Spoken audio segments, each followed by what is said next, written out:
Christian Horner. I'm trying to wrap my head around the monopoly money here. Yeah. 100 million pound payout from Red Bull to officially leave the company.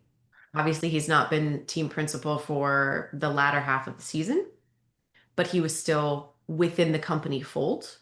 That is no longer the case because he's a bajillionaire and now he is even more of a bajillionaire. But the interesting part about all of that is he has been paid. They've agreed to the settlement to remove him from the company. That now means that Horner, can return to the sport as early as the spring of 2026. So let's read between the lines. Let's read the tea leaves. What do we know now? Well, yes, I mean, he had a contract with Red Bull through to 2030. So once Red Bull had decided that they didn't want him as a team principal anymore, which was obviously earlier this year, they then had to negotiate this payout. And there's differing figures. I mean, they're all monopoly money, Yeah. but some people are suggesting it's more like $60 million. Oh Uh, no. the figure we got was $100 million. I mean, Is that dollars or pounds? that's still a huge amount. So Wait, is it dollars or pounds? dollars. So Okay. those figures are in dollars. Okay. Yeah, the figure we had was $100 million. So, that's what sources told us. So that's significant. That is huge. But then he did have all these years of his contract that he's obviously not going to get paid for. So that's what the negotiations were around. But then you're right. The other key factor was having cut that contract, when can he go working again in Formula One? And it does sound from various reports and people close to him that he does want to get back into Formula One. And it looks like spring next year, he's going to be completely able to join any project he wants.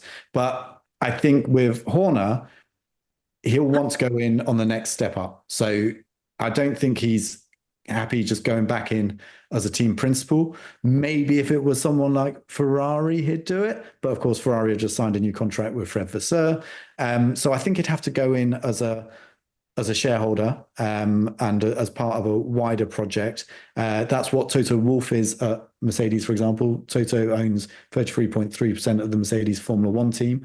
And I think that's always irked Horner slightly when they were the two great rivals in Formula One, that they had the same role kind of, but Toto had financial skin in the game as well. So I think that's the next step for Horner. And then if you look at the opportunities then, the only one that could really come about is probably Alpine, if the Renault Group decide to sell Alpine and a consortium of bidders from somewhere come in and they put Horner in that role, potentially as an investor or potentially with shares, as part of his payment for coming in. But these things aren't unheard of. Adrian Newey, once he left Red Bull, when he went to Aston Martin, that was with a minority shareholding in the Formula One team. So I think that's probably what Horner has on his mind.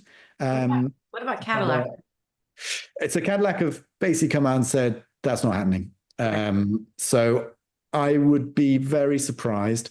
Also for Christian, that would be a big project, because you're coming in right at the back of the grid. Graham Loudon has been there building that team up. I just don't really see how Christian would fit into that fold for a number of reasons. So yeah, I honestly think like the Alpine rumors are the strongest, Mhm. but a few things still need to come together for that to happen. The question then is that if that doesn't come together, does Christian want to find another way in? Is there another way into F1 for him? How else could he be a part of it? So it'll be interesting to see what happens over the next year or so. But from what people are saying, it does sound like he's keen to get back involved in some form. I did enjoy what Toto Wolff said about how he misses Yeah. his rival. And it made me think a little bit, obviously Drive to Survive has been such a massive part in the growth and sort of fan development of this sport. And part of that has been the the back and forth between the team principals and learning their personalities a little bit and the drama, the show, even if it is at times mildly manufactured.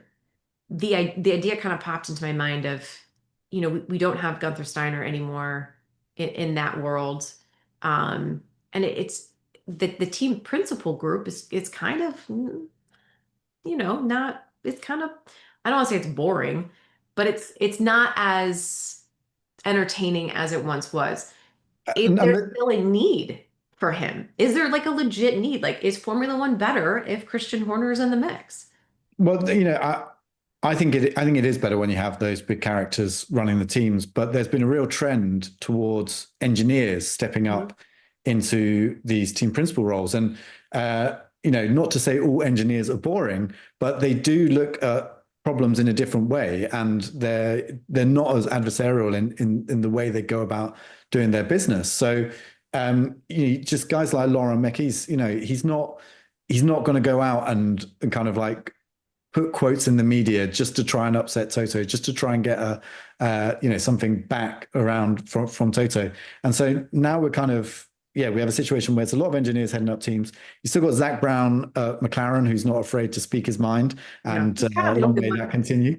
And then you've got Toto at Mercedes, but those are CEO roles as well. So I wonder whether if Christian does come back, it's with a team in a CEO role. And it'll be interesting which way the sport goes, because for years it was really important to have somebody who could hold their own in arguments and put forward their team's position, because that was the way the sport was run. When Bernie Ecclestone was run it, he used to pitch everybody against everybody else. The way Liberty run the sport now, with Stefano Domenicali as the boss, it's a much more friendly approach. It's like, how can we build this together? How can we grow together? And actually, for the health of the sport, it's been far better. Formula One is in a much healthier space than it ever was when everyone was going behind each other's backs.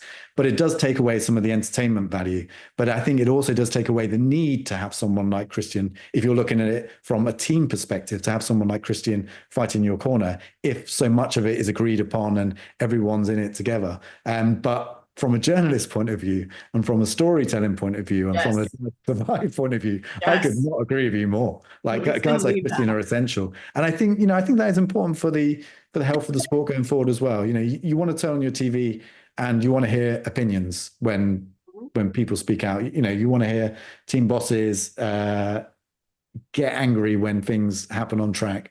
2021 would not have been anywhere near as entertaining. It would still have been entertaining, but it wouldn't have been as entertaining without Toto Wolff and Christian Horner as the two team bosses there. And then Paul Michael Massey, I don't know if I should say that, but Paul Michael Massey in the middle of the FIA trying to, mediate between the two at times. He created his own drama. He did create his own drama in the end. But again, someone who wanted to be at the center of it all, wanted to have a kind of media presence. Michael did want that and kind of went out of his way, and then probably definitely stepped over the line in Abu Dhabi. Something. But that those kind of storylines do create intrigue. They do create interest. They do make this sport fantastic. So hopefully we won't lose too much of it. And from that perspective, I really do hope that we see Christian back in Formula One at some point next year.